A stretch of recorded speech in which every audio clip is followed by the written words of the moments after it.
Oke ya, untuk mengenal Allah lebih dalam ya, siapa Allah itu ya. Kita harus tahu dulu ya, gimana caranya Nabi Muhammad itu mendapatkan wahyu ya. Ini yang bisa dilihat ya. Ini bagaimana cara wahyu itu datang kepada anda. Jawab beliau, terkadang wahyu itu datang kepadaku seperti bunyi lonceng ya. Itulah yang paling berat bagiku ya. Kemudian terputus, sedangkan aku tidak memahami maksud. Terkadang malaikat ya datang menyerupai bentuk laki-laki, jadi Jibril itu berbentuk laki-laki ya, dan wahyu itu datang kepada Nabi Muhammad itu seperti lonceng ya. Eh, di ayat yang lain itu juga ngomong bunyi lonceng pengerincing ya. Oke, ini di hadits Muslim nomor 3949 ya. Ini mengatakan ya, ya Rasulullah ya Shallallahu Alaihi Wasallam bersabda, malaikat tidak mau menemani orang-orang yang rumahnya mereka ada anjing dan lonceng ya. Tapi bagaimana tadi kalau dia bisa menerima wahyu seperti lonceng, sedangkan di hadits Muslim yang lainnya mengatakan kalau malaikat itu tidak mau menerima orang-orang yang rumahnya ada anjing dan lonceng ya. Oke, ini di hadits Muslim 3950 ya, kita buka ya. Nah, ya. Lonceng itu adalah seruling setan. Nah, sedangkan tadi wahyu ngomongnya bagikan turunnya itu seperti lonceng yang bergelincing. Sedangkan di ini Muslim yang satunya lagi ya, ini ngomong lonceng itu adalah seruling setan. Oke, kita buka ya di surat Ibrahim ya, ke ayat sebentar ya, 14 surat Ibrahim Quran 14 ayat 4 ya. Kami tidak mengutus seorang rasul pun kecuali dengan bahasa kaumnya agar dia dapat memberi penjelasan kepada mereka. Maka Allah menyesatkan siapa yang dia kehendaki karena dan memberi petunjuk kepada siapa yang dia kehendaki ya. Ini kurung buka, ini hanya nggak ada di Arabnya ya, ini hanya untuk kita tahu lebih mengerti ya. Jadi Allah itu hanya mengutus rasul ya kepada bahasa kaumnya sendiri ya. Jadi kalau Musa bisa bahasa Mesir, dia jadi nabinya Mesir ya. Nah, sedangkan Muhammad sendiri pun tidak bisa bahasa Indonesia ya kan. Dan itu berarti bukan nabi Indonesia gitu loh. Begitu sebaliknya ke Amerika, ke Barat, dan ke Australia kan nggak bisa kan, bisa bahasa Inggris kan. Jadi Allah hanya mengutus rasul ya kecuali dengan bahasa kaumnya sendiri ya.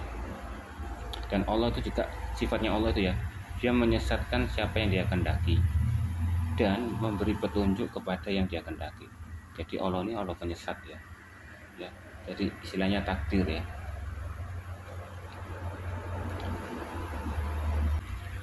Oke, kita lihat di Ali Imran ya, ayat yang ke-54 ya.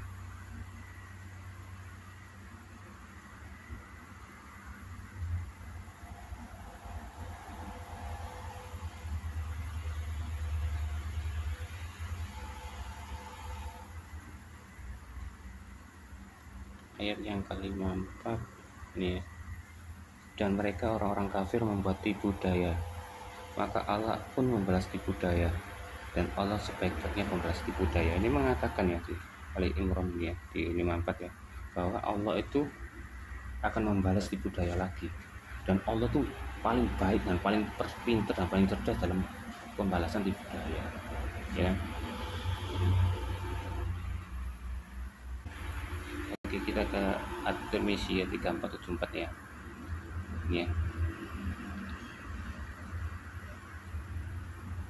Ini di sini mengatakan ya bahwa Muhammad itu berdoa kepada Allah ya. Ya Allah, bantulah aku dengan jangan engkau membantu musuhku untuk mengalahkanku, dan tolong aku dan engkau tolong musuhku untuk mengalahkanku. Buatlah tipu daya untuk keberhasilan. Itu aneh. Buatlah tipu daya untuk keberhasilanku. Seperti yang aku katakan tadi, Allah sebaik-baiknya tipu daya ya. Untuk membuat Muhammad berhasil itu harus pakai tipu daya ya, biar itu berhasil dan jangan engkau membuat tipu daya untuk mencelakai diriku. Jadi tipu daya keburukan dan tipu daya untuk kebaikan, ya. Wahai Tuhanku, jadikanlah aku orang senantiasa bersyukur dan sebagainya, gitu ya. Oke, kita ke surat Al-Baqarah ya, ke 253 ya.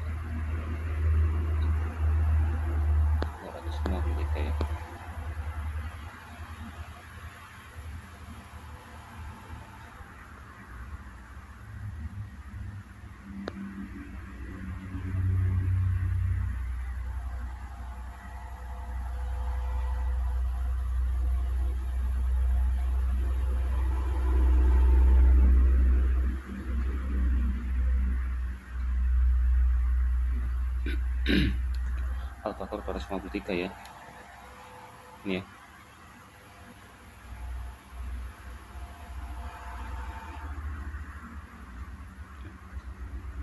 Nah, kita ambil yang ini ya. Mana ya? Ini. Ini.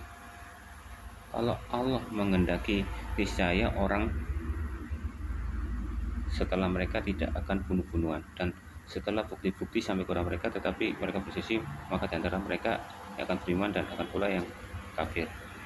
Kalau Allah mengendaki, tidaklah mereka bunuh-bunuhan. Jadi kalau Allah mengendaki untuk tidak bunuh-bunuhan, ya tidak bunuh-bunuhan. Tapi Allah mengendaki dia itu bunuh-bunuhan, ya dia bunuh-bunuhan. Jadi Allah itu yang melakukannya, bukan iblis atau setan ya. Ini semua takdir ya. Oke, ini di surat Al-Maidah ya. Al-Maidah yang ke-14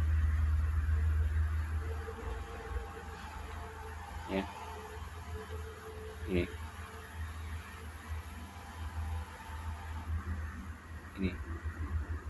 bahwa Allah itu ya akan menimbulkan kebencian ya sesama Nasrani ya. Ini ya, permusuhan ya di antara mereka sampai hari kiamat. Jadi kalau Anda melihat orang Nasrani bertengkar ya, saling musuh-musuhan ya, itu semua disebabkan oleh Allah. Ini ya, takdir ya. Jadi bukan karena dari setan dan bukan dari keinginan diri sendiri ya, tapi itu karena Allah ya yang menghendaki. Oke, di surat Al-Quran ya, Al-An'am ya, di 112 ya.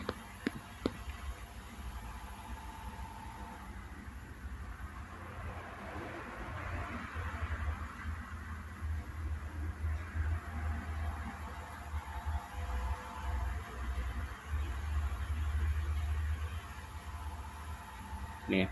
Dan sebagian untuk setiap nabi kami menjadikan musuh yang terdiri dari setan-setan, manusia dan jin. Sebagian mereka membisikkan kepada sebagian yang lain perkataan yang indah sebagai tipuan. Dan kalau Tuhanmu menghendaki, niscaya mereka tidak akan melakukan, maka biarkanlah mereka bersama apa kebohongan mereka yang adakan. Ya. Jadi Allah ini ya, apa ya? Setiap nabi itu punya musuh ya, yaitu setan, manusia dan jin ya. Dia akan membisikkan kepada nabi itu ya dengan perkataan yang indah sebagai tipuan. Jika Allah menghendaki ya nabinya itu kena, dia pasti kena. Jika tidak ya tidak.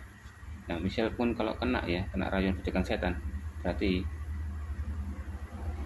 itu namanya kehendak Allah. Jadi tidak ada namanya khilaf ya, atau kesalahan nabi atau apa, semua kesalahan Allah ya. Oke, ini di Sahih Muslim ya, 4936 ya. Ini ya, Rasulullah SAW ya bersabda, demi zat yang jiwaku di tangannya, seandainya kamu sekali tidak berbuat dosa sama sekali, niscaya Allah akan memusnahkan kalian. Setelah itu Allah akan mengganti kalian dengan umat yang pernah berdosa, karena mereka akan memohon ampunan kepada Allah, dan Allah pun pasti mengampuni mereka. Berarti Allah ini juga gila hormat ya, gila pengampunan. Soalnya Muhammad mengatakan ya, dan bersumpah juga ya, demi zat yang jiwa di tanganku ya, kalau seandainya orang yang tidak berbuat dosa sama sekali ya, seluruh bumi ini tidak ada orang yang berdosa sama sekali, Allah akan memusnahkan mereka, ya, dan menggantikan umat yang berdosa. Ketika dia minta ampun, maka Allah akan mengampuni mereka. Berarti Allah ini adalah gila hormat dan gila pengampunan, ya. Jika kalau ada semua manusia berbuat baik kan tambah enak kan, tapi ngapain dimusnahkan dan diganti dengan umat yang berdosa, ya, hanya untuk gara-gara biar ada yang minta ampun, datang ke dia minta ampun, kan konyol kan. Oke, kita di surat Al-Maidah ya, yang ayat ke-51 ya.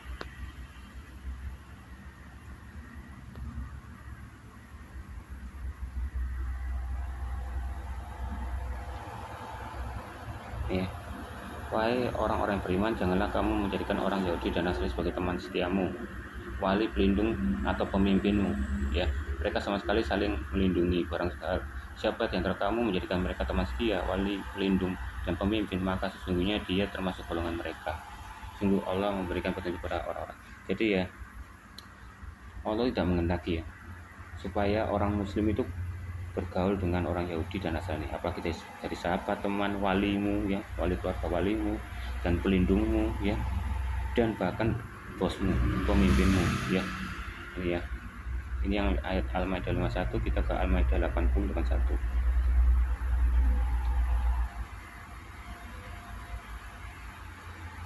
Ya, kamu melihat banyak di antara mereka tolong menolong dengan orang-orang kafir musyrik. Ya, sungguh sangat buruk apa yang mereka lakukan untuk diri mereka sendiri, yaitu kemurkaan Allah. Mereka akan kekal dalam azab, ya.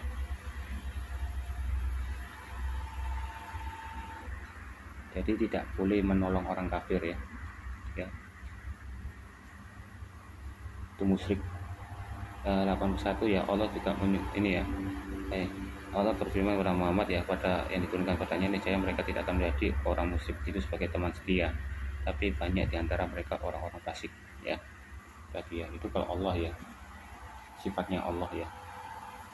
Oke, di surat At-Taubah ya, nomor 28, surat At-Taubah nomor 28.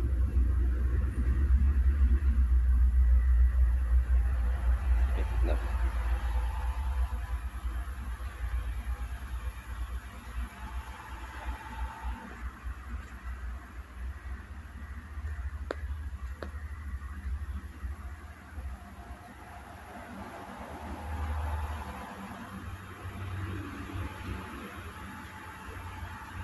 Ini ya, wahai orang-orang beriman, sesungguhnya orang-orang musyrik itu najis ya, kotor jiwanya. Kalian janganlah mereka mendekati Masjidil Haram ya setelah tahun ini, dan jika kamu khawatir menjadi miskin karena orang kafir itu datang, maka Allah nanti akan memberikan kekayaan kepadamu dari karunia-Nya, dan jika dia menghendaki, sesungguhnya Allah Maha mengetahui. Jadi ya, orang beriman ya, orang muslim ya, sesungguhnya orang musyrik itu najis ya, kotor jiwanya. Dan jangan sampai orang kafir itu atau ya untuk mendekati Masjidil Haram ya, soalnya dan kamu khawatir orang kafir itu gak bakalan datang dan juga tidak akan membantu memberikan pertolongan sumbangan ya. Nanti Allah pasti akan memberikan kekayaan padamu dari karunia yang jika yang menghendaki ya. Mungkin kita di Quran ya, Al-An'am ya, ayat yang ke-9 ya.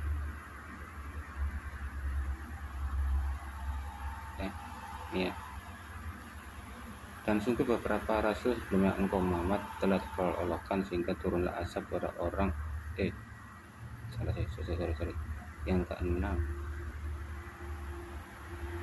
ini ya, ke-9 sorry ini ya, Jibril itu ya kami jadikan dari malaikat ya. Jadi malaikat itu adalah laki-laki ya. Kalau di Alkitab kan malaikat tidak gitu ya, tidak punya kelaminnya. Ini di sini mengatakan malaikat itu laki-laki ya. Begitu juga di Sahih Bukhari 2995 2996 yang mengatakan kalau Jibril itu menjumpai Muhammad dalam rupa laki-laki ya.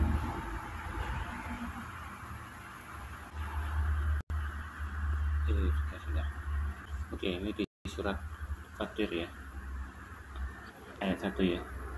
Segala puji bagi Allah, pencipta langit dan bumi, yang menjadikan malaikat sebagai utusan untuk mengurus berbagai macam urusan, yang mempunyai sayap ya. Masing-masing ada yang 2, 3, dan 4 ya. Kalau di Jibril di Bukhari 2993 itu Jibril mempunyai 600 sayap ya. 600 sayap. Kalau yang di Fatir ini malaikat Allah itu ya hanya memiliki 2 atau 3 atau 4 ya sayap ya. Jadi beda nih menyatakannya antara malaikat dengan Jibril. Dan Jibril itu pria ya. Oke, kita ke Al-Quran Al-Muzammil ya, ayat yang ke-15.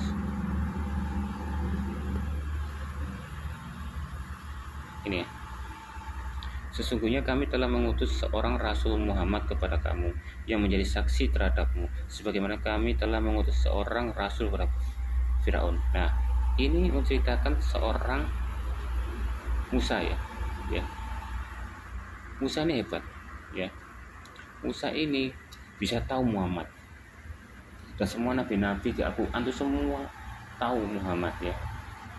Sedangkan kalau nabinya Israel, dia tahu Mesias tapi gak tahu namanya itu siapa, Yesus ya, gak tahu. Tapi ini nabi-nabi Arab ini ya, orang-orang Al-Quran ini ya, tahu dia. Bahkan Nabi Musa pun tahu Muhammad. Dan diceritakanlah kepada Firaun ya, untuk jadi saksi. Coba pikir, Firaun ya tidak mengenal Muhammad, bahkan Muhammad belum lahir, kok disuruh kenal ya. Ini kamu kenal nih Muhammad nih, Rasul ya, untuk mengutus kamu kepada Firaun. Loh, lahir belum kok suruh kenal, kan aneh kan ya. Dan ciri-ciri Allah lagi ya, dia itu suka bersumpah ya, demi apapun ya, demi ciptaannya lah. Padahal kalau Yahweh-nya Israel itu melarang bersumpah ya demi apapun ya, karena sumpah itu mengikat dan berhala ya. Kecuali kalau ada yang lebih tinggi lagi, nggak apa-apa lah. Berarti ini menganggap ciptaannya Allah ini lebih tinggi daripada Allah sendiri. Nih, di Waqiah 75 ya, Allah juga bersumpah dengan tempat beredarnya bintang-bintang ya. Coba kita cek apakah benar kalau ini bersumpah demi bintang-bintang.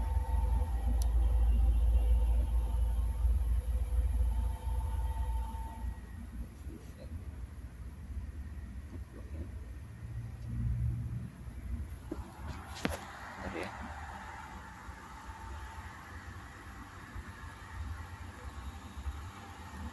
Ini terjemahan.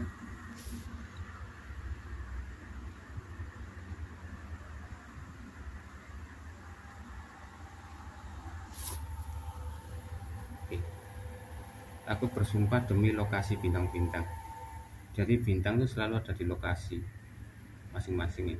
Sedangkan kalau di sains ya, bintang nggak menentu lokasinya ya. Dia akan mengikuti bumi ya. Bahkan bintang pun bisa bergeser ya, dan bisa jatuh juga ya.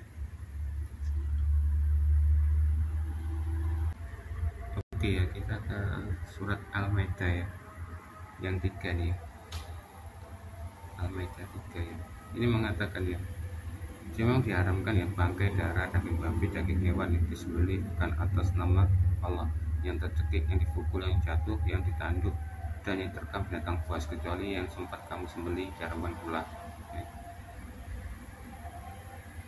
Ini aneh ya, soalnya dia bilang diharamkan bagi kamu makan, diharamkan bagimu bangkai, darah, daging, dan babi, dan yang disembelih bukan atas Allah. Tapi sini kasih keterangan nama, ini namanya kasih gak ada, yang tercekik dan yang dipukul. Jadi ini agak membingungkan. Kita coba ya, kita terjemahkan sendiri pakai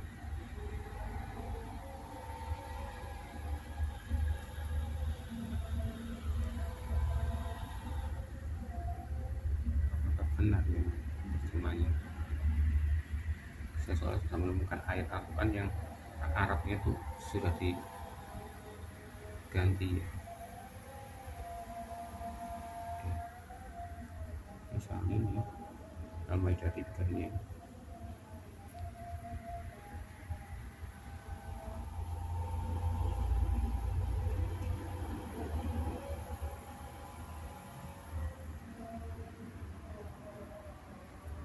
Oke, diharamkan bagi kamu orang mati ya, dan darah dan daging jin. Namun apa yang telah kamu lakukan dan apa yang disembelih pada teks, dan kamu membaginya dengan waktu, dan aku mengatakanmu, aku telah menyempurnakan agamamu untukmu, dan aku telah menuruti rahmat padamu, dan aku puas denganmu. Salam. Tetapi siapapun yang dipaksa dalam keadaan terpanggang tanpa melakukan dosa, maka Allah Maha Pengampun. Jadi di sini kontradiksi ya. Ini diharamkan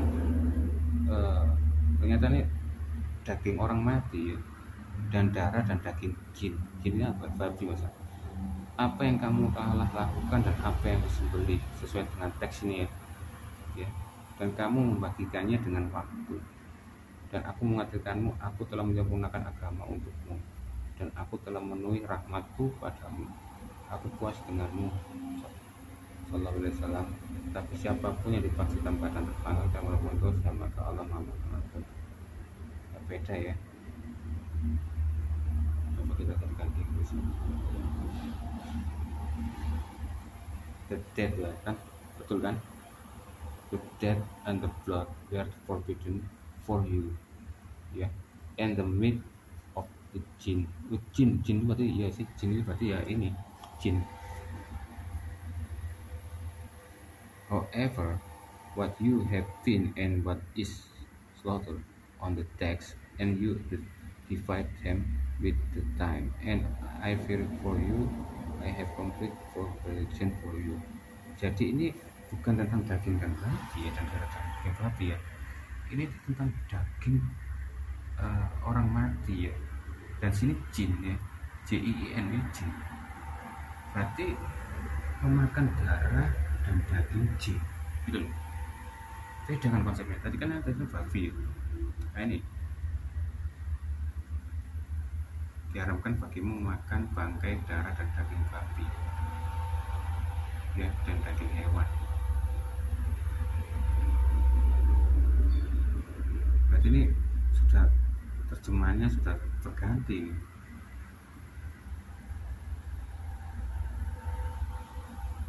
Aneh kan?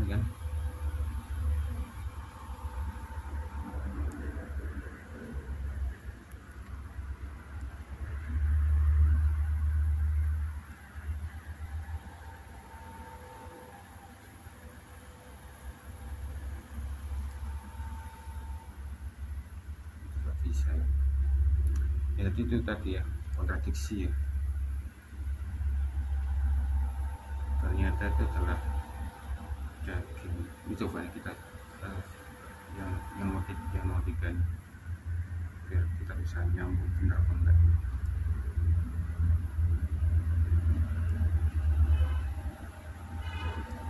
Apa ternyata daging jin.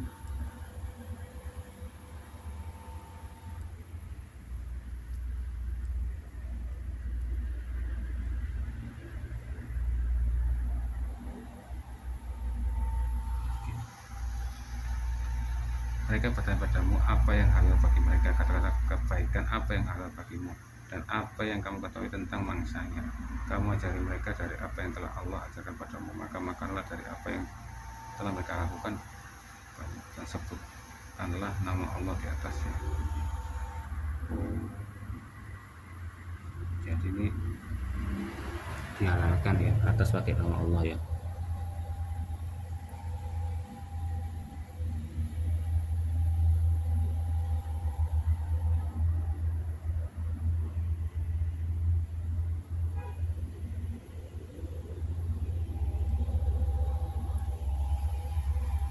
Ini tentang daging jin ya.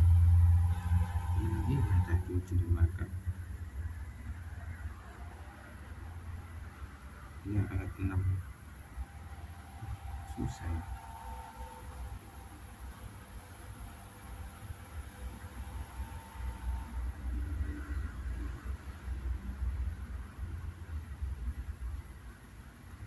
ini coba ya kita ke Humanitarian sini atau X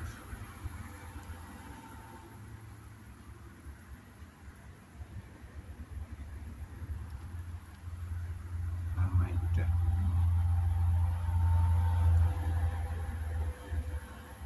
mana ini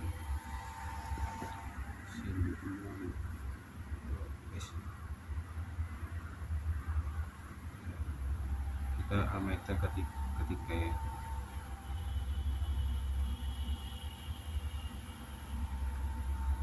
Ya,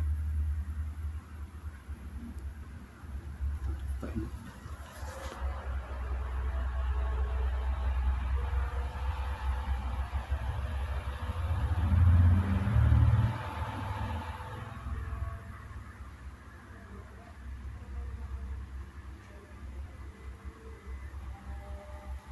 Oke.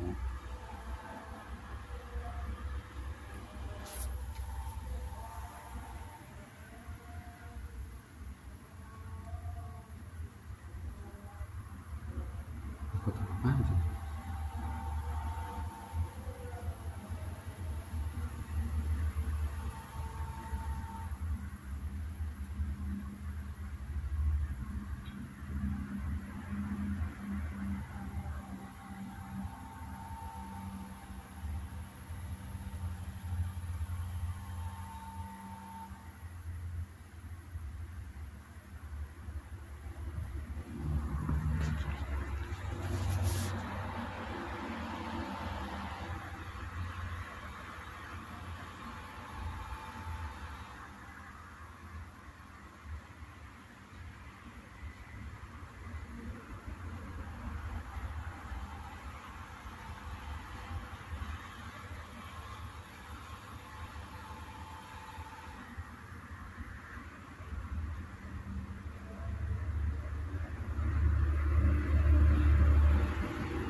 Oh ini udah jelas ya, jin itu ngawur kok jadi daging jin. Babi dan apa yang disembelih kepada selain Allah, dan apa yang dicekik, dan apa yang disembelih, dan apa yang ditanduk, dan apa yang dimakan ketujuh orang itu, kecuali yang kamu punya disembelih dan sejenisnya disembelih di atas tubuh. Dan jika kamu bersumpah demi janji, itulah kefasikan. Maka jangan kamu takut pada mereka, tapi takutlah pada mereka agamamu dan yang akan nikmatmu. Maka pada siapa yang terpaksa makan roti bakar selain menerima dosa karena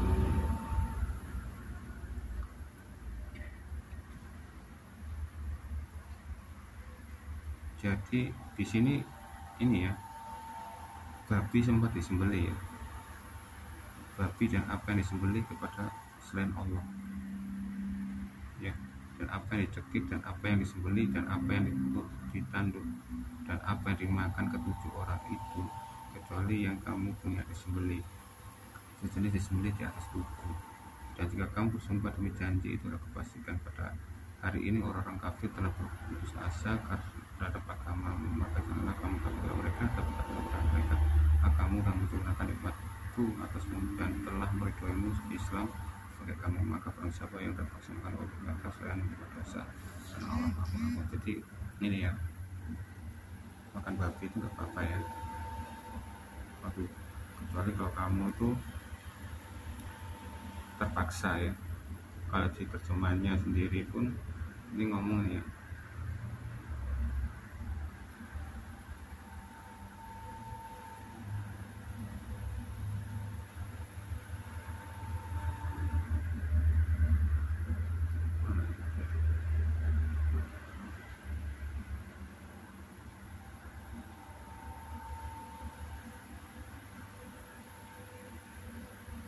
ini saya mau yang mana, mau yang atas ini.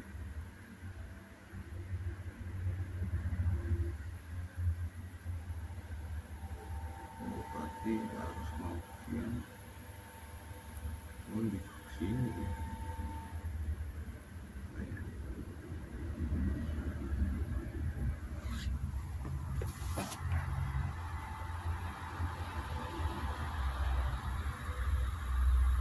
Kamu kok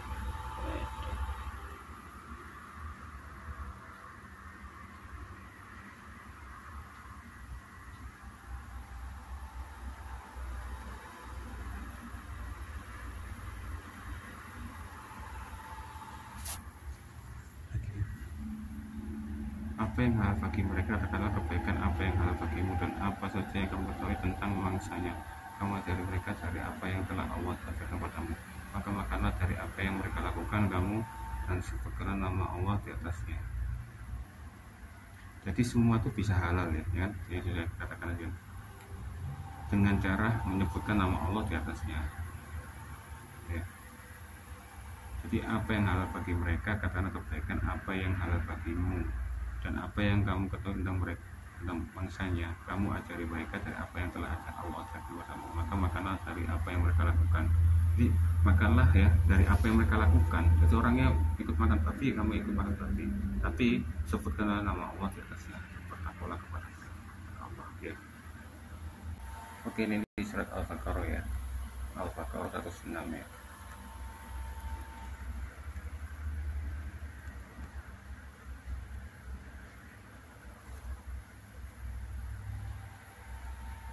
Ya, ayat yang kami nasab ya dibatalkan atau kami jadikan manusia lupa padanya, pasti kami ganti dengan yang lain lebih baik ya, yang sebanding dengannya. Apakah engkau tidak mengetahui bahwa Allah Maha Kuasa dan atas kasar? Jadi Al-Quran membuktikan ini pernah dibatalkan dan digantikan ya ayat-ayatnya ya. Ini Allah itu membuktikan kalau Al-Quran itu pernah digantikan dan diganti yang lebih baik ya, dan sebanding dengannya. Berarti yang Muslim katakan kalau Alkitab itu ganti-ganti salah ya. Soalnya kenapa? Allahnya sendiri di sini ngomong pernah digantikan. Tapi kita cek ini, oh benar ini tulisannya ini seperti ini.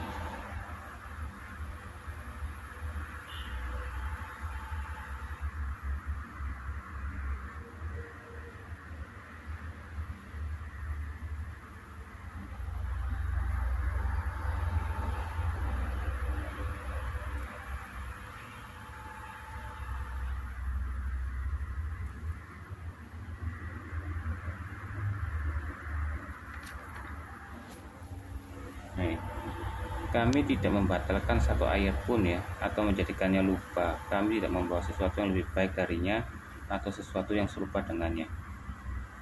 Jadi aslinya ayatnya nih ya, kami tidak membatalkan satu ayat pun atau menjadikannya lupa ya. Berarti ayat yang selama ini Al-Quran adalah benar ya.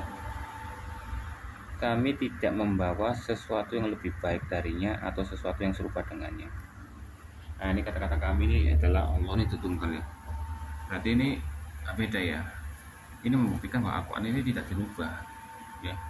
Jika kalau kamu lihat ada ayat-ayat yang ngaco, ayat itu adalah ayat yang tidak dirubah dan benar-benar Al-Quran yang asli ya. Kami tidak membatalkan satu ayat pun atau menjadikannya lupa ya. Kami tidak membawa sesuatu yang lebih baik darinya atau sesuatu yang serupa dengannya. Jadi ini yang dibatalkan ini bukan ya, atau lupa, yang memberikan usaha lupa padanya dan jika diganti yang lebih baik ya. Boleh nggak ada di sini, jangan di sini. Kami tidak membatalkan ya, kita tidak membawa. Coba kita inggriskan ya. We do not approve and never make forget. We bring something better than it or something similar to. Do you know what? Jadi ini ya, kami tidak membawa hal yang ini ya Pak, apa ini istilahnya ini apa yang dibatalkan ya dari kata-kata ini ya, yang dilupakan ya, dan tidak membuatnya lupa ya, tapi kami membawanya sesuatu yang lebih baik atau membawanya dengan sesuatu yang mirip. Berarti mungkin kalau ayat-ayatnya ada yang mengatakan ini mirip agama Hindu ya, mujizat Al-Baqarah itu menghidupkan orang pakai tulang sapi, atau dongeng-dongeng yang kayak Nabi Khidir itu mirip dengan novel yang di Gamaliel, mitologi Yunani, bunuh anak kecil itu juga sama, dan dia juga abadi ya, dan dia bisa sihir dan membuat obat-obatan ya, herbal ya. Ini itu jangan heran ya, akan membawa lebih baik, bahkan yang sesuatu yang sangat mirip, karena Allah itu mampu untuk melakukan itu. kayak gitu. Oke ya, di surat Al-Hajj ya, Quran yang ke-52 ya.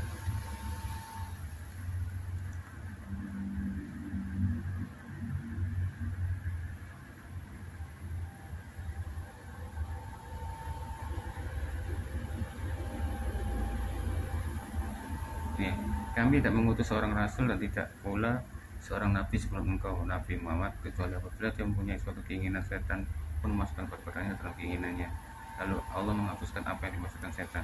Kemudian Allah menetapkan ayat-ayatnya dalam hati orang-orang beriman. Jadi ini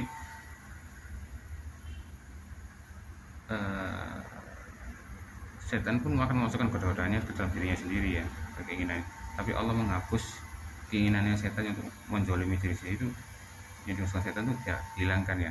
Kan itu aneh ya, masa Allah dibikin apa, setan bikin tobat. Coba kita translate sendiri aja.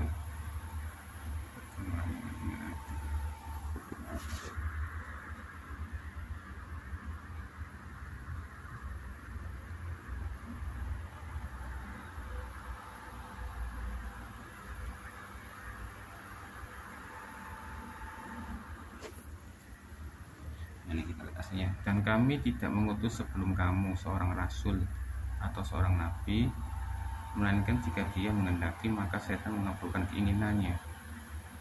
Kemudian Allah membatalkan apa yang dilontarkan setan. Kemudian Allah akan menilai tanda-tandanya, dan Allah Maha Mengetahui dan lagi Maha Bijaksana. Ya, di sini Muhammad nggak ada ya, di sini. Di sini mengatakan ya, kami itu adalah Allah ya, tertunggal Allah ya. Tidak mengutus sebelum kamu, yang mungkin Muhammad ini ya, seorang rasul atau nabi ya, melainkan jika dia menghendaki. Maka setan mengabulkan keinginannya, kemudian Allah membatalkan apa yang dilontarkan setan. Jadi setan ini pernah ya mengabulkan keinginan ya, tapi dibatalkan oleh Allah apa yang dilontarkan setan itu. Kemudian Allah akan melihat tandanya, dan Allah Maha Bijak dan Maha Tahu. Jadi Nabi ini ya pernah ingin mengabulkan apa, setan ini pernah mengabulkan keinginan Nabi nih ya, tapi Allah membatalkannya yang dilontarkan setan itu. Jadi ini kami tidak mengutus seorang rasul dan tidak seorang nabi sebelum engkau, kecuali apabila dia mempunyai keinginan, setan memasukkan kotak-kotaknya ke dalam keinginannya. Ya, ini nggak ada nabi ini sama saya tambah pusing di dalam keinginannya itu, lalu Allah menghapuskan apa yang dimasukkan itu ya. Berarti bukan setan menzalimi dirinya sendiri ya.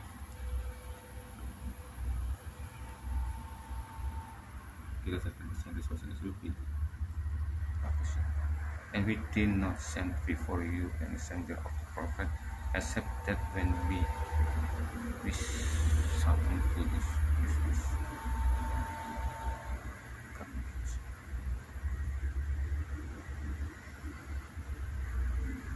Oh, jadi Allah ini ya tidak akan mengirimkan seorang nabi ya dan rasul kecuali permintaan setan dikabulkan. Jadi kok permintaan setan yang terkabulkan ya, kalau nggak terkabulkan, Allah tidak akan mengirimkan seorang nabi dan rasulnya. Nggak tahu nih apa nih yang dimintakan oleh setan ya, keinginan apakah ya. Then God knows what the second case, the God will just be seen, and God is all knowing all this. Ya, berarti ini ya benar, Allah tidak akan mengirimkan seorang nabi dan rasulnya sebelum ya keinginan setan ini terkabulkan. Nggak tahu nih apa yang dikabulkan.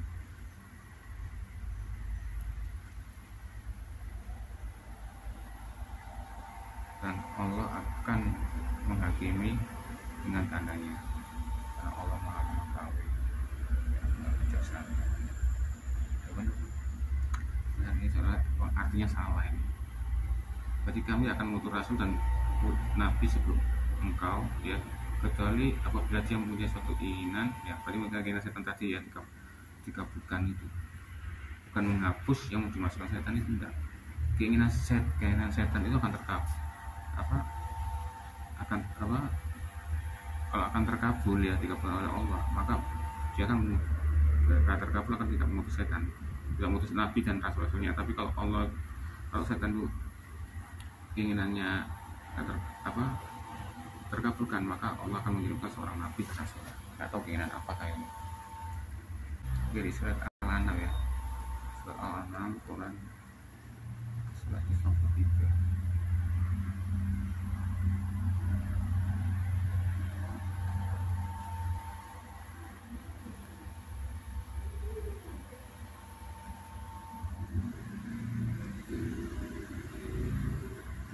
Tidak ada sekutu baginya, itulah yang dikatakan kepadaku, aku adalah orang yang pertama dari kelompok orang muslim. Tidak ada sekutu baginya. Dia ngomong ini enggak, Allah nggak punya sekutu, itulah yang dikatakan kepadaku, aku adalah orang pertama dari kelompok orang muslim. Ini benar kan?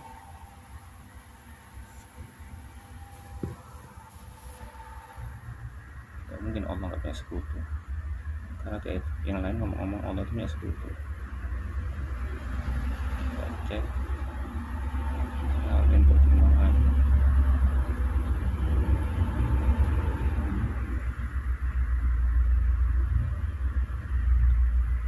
ya, ini terus aja benar ya, dia tidak mempunyai sekutu dan dengan itu aku diperintahkan dan aku adalah orang Islam yang pertama.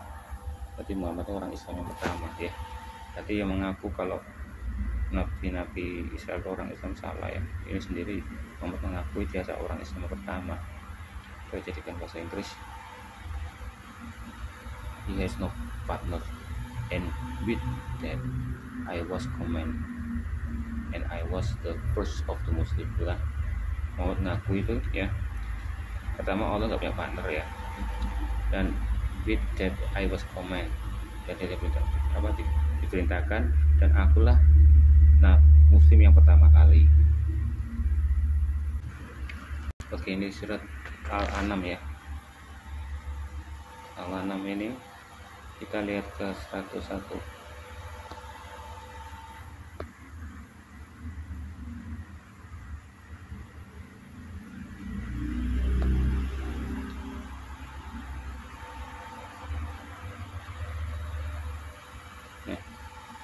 Dia Allah pencipta langit dan bumi, bagaimana mungkin dia mempunyai anak ya, padahal dia tidak mempunyai istri. Dia menciptakan segala sesuatu dan dia mengetahui segala sesuatu. Nah ini mungkin ini tidak ada di Arab ini ya, di Arab. Jadi dia pencipta langit dan bumi, bagaimana dia mempunyai anak padahal dia tidak punya istri ya. Ini tidak menerangkan bahwa Allah itu tidak punya anak ya. Dia menerangkan ya, Allah kok punya anak padahal dia tidak punya istri. Nah, ini menandakan bahwa Allah ini seorang wanita. Paham maksudku? Ya, kita ini terjemahkan ya.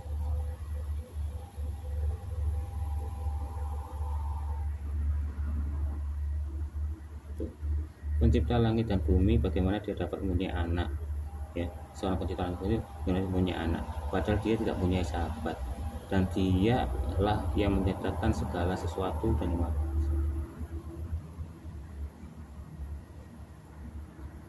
the creator of the heaven and the earth. How could he have son when he have no companions? Yeah. And he created all things and he is knowing of all things. Ya. Dia menandakan ya, seorang pencipta kok bagaimana bisa punya anak sedangkan dia tidak punya seorang berarti sahabat ya. Ini company, and he is created all things and he is knowing all things ya. Berarti jadi ini bukan membuktikan kalau Allah tak punya anak ya. Dia ngomong ya, bagaimana Allah tuh kok punya anak tiba-tiba ya, padahal dia nggak punya istri gitu loh ya. Jadi ini nih sama ya, dijelaskan di surat Zariyat ya.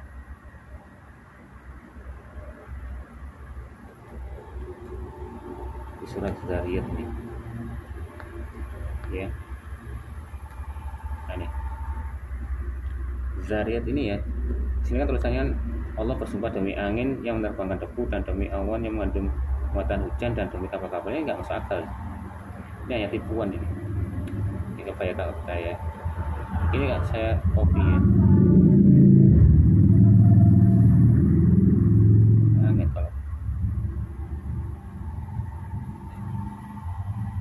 ada.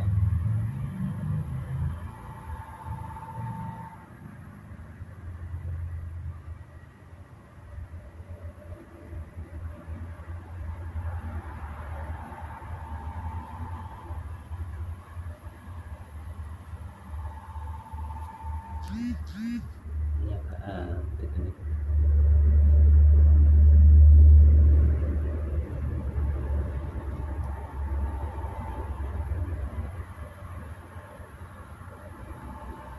Ada. Allah ya betul.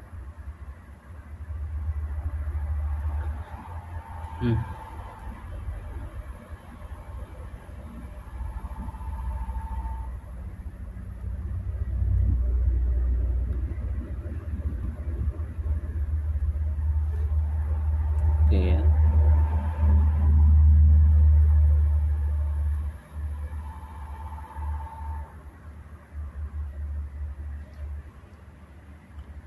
Nih, dan keturunannya adalah keturunan mereka. Jadi Allah ini bukan bersumpah demi angin yang menghasilkan debu ya, kayak masuk akal kan. Itu ternyata ini artinya nih ya, dan keturunannya adalah keturunan mereka. Jadi Allah tuh bersumpah demi keturunannya. Kalau itu adalah benar-benar keturunannya Allah ya. Berarti Allah tuh punya keturunan. Nah ini demi awan yang mengandung hujan, kan nggak mungkin kan? Apa hubungannya kan? Pasti lah. Kalau awan tuh mendung masih mengandungkan hujan, kenapa harus dimasukkan ke dalam Al-Quran? Nah, itu nggak masuk akal, makanya kita harus selidiki ya.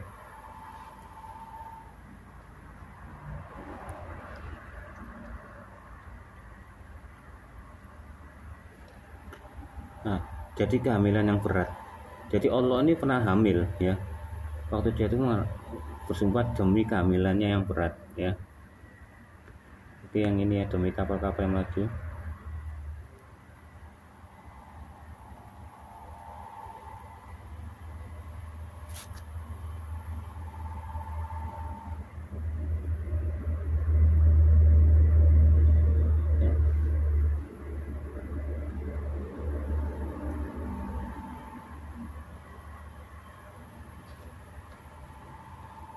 Jadi saya berlari dengan mudah. Jadi Allah nih ya, dia bersumpah ya demi keturunannya, itu adalah keturunannya, dan bersumpah lagi demi untuk dia kehamilan yang berat. Jadi Allah merasakan hamil yang berat, tapi dia itu bersumpah lagi, saya berlari dengan mudah. Jadi Allah itu waktu mengalami kehamilan berat ya, dia tetap bisa berlari dengan mudah untuk mengerjakan keallahannya ya. Ya. Nah, apakah Allah itu melahirkan? Ya, kita ketahui ya, Allah itu punya 3 putri ya, Al-Alad, Al-Huzan, dan Manat. Dan 2 putri ini mirip namanya Allah ya. Makanya Allah itu bukan nama Tuhan ya. Allah itu adalah ilah atau gelar Tuhan ya. Lah itu bulan sabit ya. Dan Al-Uzza, Al-Alad sama Manat ini adalah bintang ya, matahari ya. Nah, makanya di Kubah Masjid itu ada simbol bulan sabit sama bintang. Nah, karena pernah dibongkar sama Kecil atau sama Al-Uzza Al-Alama Manat ini ya, jadi dihilangkan. Itu tadi. Oke, sekian dulu ya, ada tamu. Kita lanjutin lagi. Apakah Allah itu bagaimana ya? Allah Al-Quran itu bagaimana sifatnya dan kepribadiannya? Oke.